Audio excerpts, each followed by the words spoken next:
Assalamualaikum warahmatullahi wabarakatuh. Masih bersama saya, Mas Agus ya. Chapter kali ini saya akan membahas tentang bahayanya menerima gadai atau menggadai unit yang masih kredit. Dua-duanya akan saya bahas di sini. Kita bahas yang bahaya menggadaikan unit yang masih kredit. Oke, sebelum kita menggadaikan unit mobil ya, kita bahas soal mobil aja biar cepet ya. Mobil yang masih kredit, kita lihat dulu sebelum kita menggadaikan. Memang kita nggak tahu kapan kita butuh duit, ya. Tapi di saat terpaksa, ya, kita pasti akan melakukan hal itu dan itu banyak sekali. Yang kita lihat, kita buka dulu kontrak waktu kita akad kredit dahulu. Itu ada fidusianya enggak?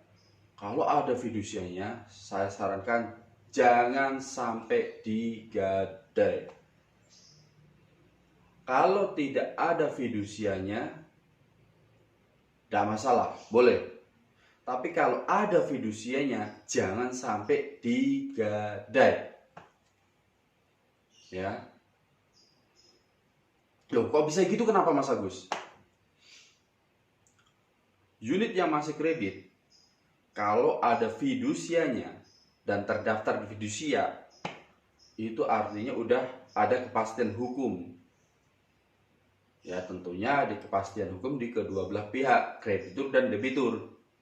Nah, tapi kalau itu sudah digadai nama atas nama, ya kita menggadai unit tersebut, itu sudah nyalahin aturan. Artinya udah mengalihkan barang jaminan fidusia. Yang tadinya urusan utang piutang itu perdata, beda lagi dan berubah menjadi pidana. Loh, kok bisa? Pasalnya ada nggak? Ada. Pasalnya 372 KUHP. Lah itu ancaman hukumannya itu 2 tahun penjara dan denda 50 juta. Ya, kalau kamu mau nggak masalah, monggo silahkan. Nah, terus bagaimana kalau nggak ada fidusianya? Nah, nggak masalah. Hutang piutang yang tidak ada fidusianya itu sifatnya biasa. Polisi pun udah dilarang untuk ngurusin hutang piutang. Jadi kalau mau ditakut-takutin, kamu gadein mobil, ternyata mobil itu nggak ada fidusianya. Lah, pertanyaannya, ada nggak Mas Agus?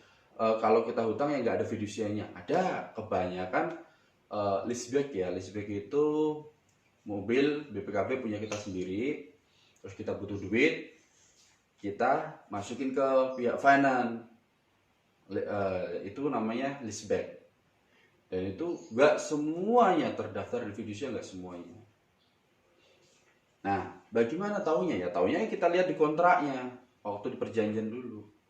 Makanya buat teman-teman semua yang terpaksa harus pengen menggadaikan mobil karena butuh duit, dilihat dulu kontraknya ya. Jadi kontrak kredit, akad kredit itu harusnya disimpan, jangan sampai hilang. Di situ adalah sebagai acuan.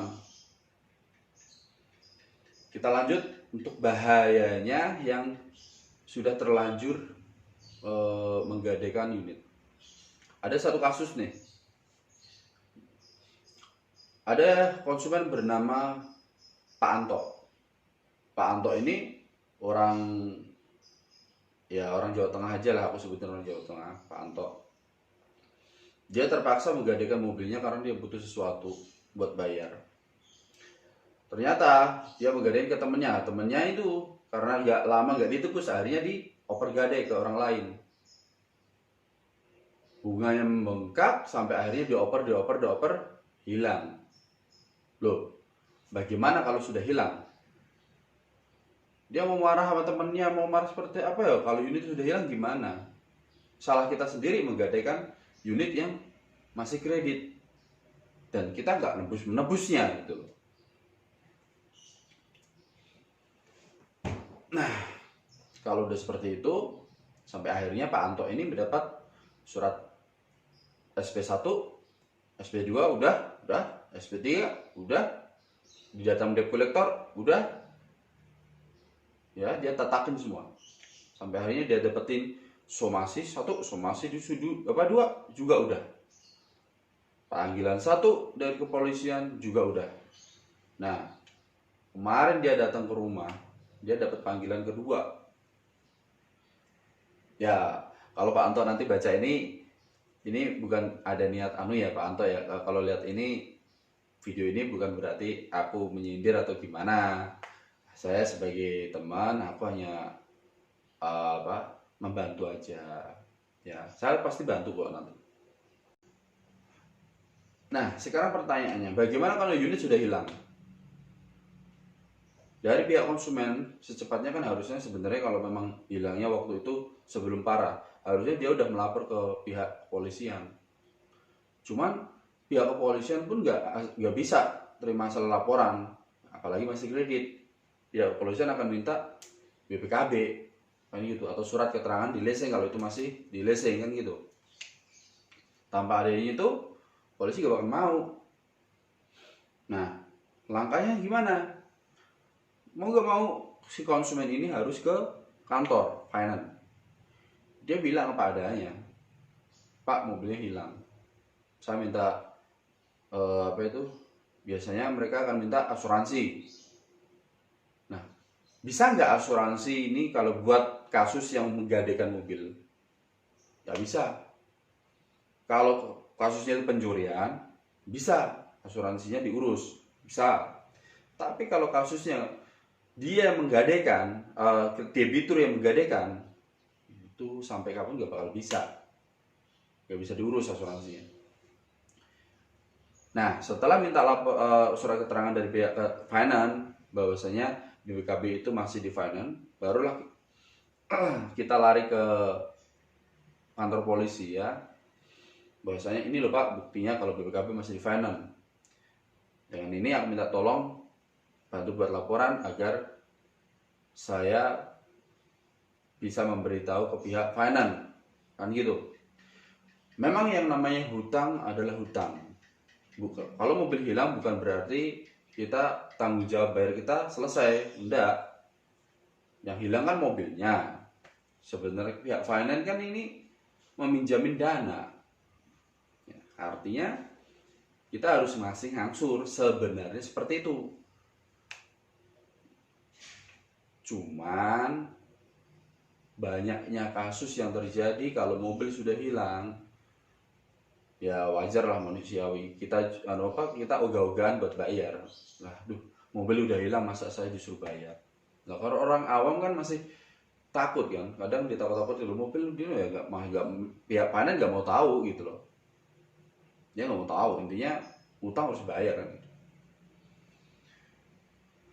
Nah itu langkahnya lah tadi. Kalau memang unit hilang, kasusnya kita menggadaikan, ya sebisa mungkin kita cepat-cepat ke pihak finance, minta surat keterangan, kita minta ke polisi, kita laporan, bilang aja, memang akan sulit diterima dan kemungkinan besar akan ditolak dari pihak kepolisian. Loh, nah kalau ditolak terus gimana Mas Agus? Nah makanya aku bilang hati-hati ya, bahaya kita mengalihkan barang jaminan fidusia itu pasalnya 372 ya. Itu sama aja penggelapan, kita pelakunya, pelantaranmu, teman-temanmu semua juga pelakunya. Jadi buat teman-teman yang nemuin kasus seperti ini, yang disuruh bantu gadein mobil atau apa, tolak aja ya. Kita nggak tahu asal usul mobilnya dari mana, ternyata kita bantuin teman, ternyata mobil rental gimana. Kalau mobil rental bahaya lagi, itu udah dari awalnya udah barang panas ya, ini kasusnya udah beda ya, ternyata barang rental ini udah ada laporan polisinya. Wah, kita sebagai penadah nih, kita bisa kena ya 480. Nah 480 kalau kasusnya menggelap dari 372 menggelap mobil, terus diurutkan semua, ya kasusnya pasalnya itu 37 penggelapan. Nah tapi kalau kasusnya pencurian, terus apa itu namanya, kita membantu menggadaikan, ya kita gadein ke teman ini, kita nggak tahu ini ternyata mobil-mobil curian, itu panas, nggak main-main panasnya. Makanya bahaya, jangan pernah main menggadai atau membantu menggadaikan mobil ya, kecuali kamu tahu betul lah, dalam arti gini, dicek dulu itu ada fidusianya apa enggak. Kalau nggak ada fidusianya nggak masalah, mau kamu jual mau kamu gadai nggak masalah. Tapi kalau itu ada fidusianya, jangan sekali-sekali kamu bantu temanmu atau menggadaikan unit tersebut ya, karena urusannya pidana itu pasti. Nah itulah bahayanya menggadaikan unit yang masih kredit. Nah terus bagaimana kalau orang yang menerima gadai? Nah yang perlu dilihat buat teman-teman kalau mau bantu orang dalam menggadai mobil, dilihat dulu ada BPKB-nya nggak. Kalau nggak ada BPKB artinya masih di leasing, artinya masih finance. Nah kalau masih finance, kita minta surat-suratnya, surat kontraknya, kita lihat akadnya, kita lihat nama atas namanya. Oh atas namanya sesuai KTP dia menggadaikan nggak? Kalau sesuai, ya nggak masalah ya, walaupun apa itu namanya, walaupun dalam proses seperti itu apa ya, salah ya, kita menerima barang gadai itu salah memang kalau masih kredit. Tapi itu untuk meminimalisir agar kita nggak kena 480 ya. Kalau kita terima mobil ada surat, istilahnya aplikasi lah ya, ada surat-surat kontrak, ada surat asuransi, ada KTP atas nama, ada KK atas nama ya, dan STNK ada, terus kunci pun 2 misalkan, itu masih gak masalah. Misalkan terjadi dari pihak ini kok nggak ditebus, nggak apa-apa kan, kita bisa nego sendiri ke pihak finance. Nah kira-kira pihak finance-nya mau nggak? Yang ada juga kita malah ditarik paksa. Nah makanya aku bilang hati-hati dalam menerima gadai ya. Kalau pihak atas nama udah dikejar sama debt collector ya, didatengin jebret, terus dia diseret ke rumahmu ya, ke rumah yang megang mobil gadai, ternyata di situ dieksekusi langsung. Sekarang kita sebagai penadah, kita sebagai pemegang gadai unit, kita punya kekuatan apa sih ya? Dalam kasus ini kita bukan siapa-siapa.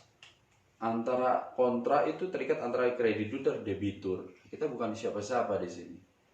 Berhak nggak itu debt collector ambil paksa? Berhak, karena kita bukan siapa-siapa ya. Beda lagi kalau debt collector narinya dari atas nama. Nah kalau dari atas nama udah menyerahin ya, yang ini nggak bisa apa-apa gitu loh. Urusan kita kan berdua gini, ribut deh. Makanya jangan pernah menerima gadai ya yang masih kredit. Ya mungkin kalau sebagian orang kan ada yang kuat kan, ada yang kuat maksudnya arti gini, ada yang punya teman yang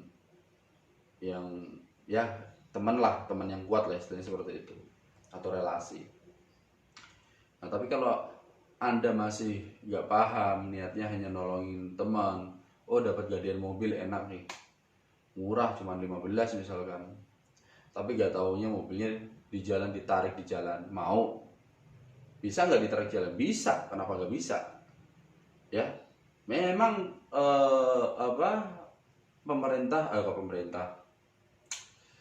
kepolisian melarang keras buat narik di jalan. Nah, tapi debt collector kan aku kembali lagi di chapter sebelumnya kan udah aku jelasin bahwasanya pintarnya debt collector. Mereka nggak narik di jalan, menghadang di jalan iya, tapi menariknya nggak di jalan. Dihadang di jalan, jebret, diarahkan ke kantor.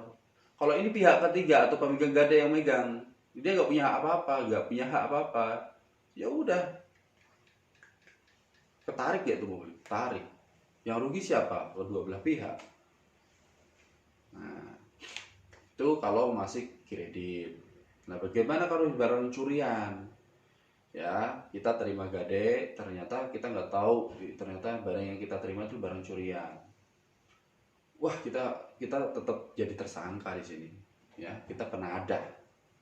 Urusannya panjang sampai ke pengadilan itu pasti. Makanya hindari terima gade kalau tidak ada BPKB-nya. Itu pertama. Yang kedua, jangan pernah menggade unit kalau unit tersebut ada fidusianya. Ya, kalau nggak pengen antara perdata menjadi pidana. Ya, saya rasa cukup sekian aja penjelasan dari saya. Semoga bermanfaat dan hati-hati ya.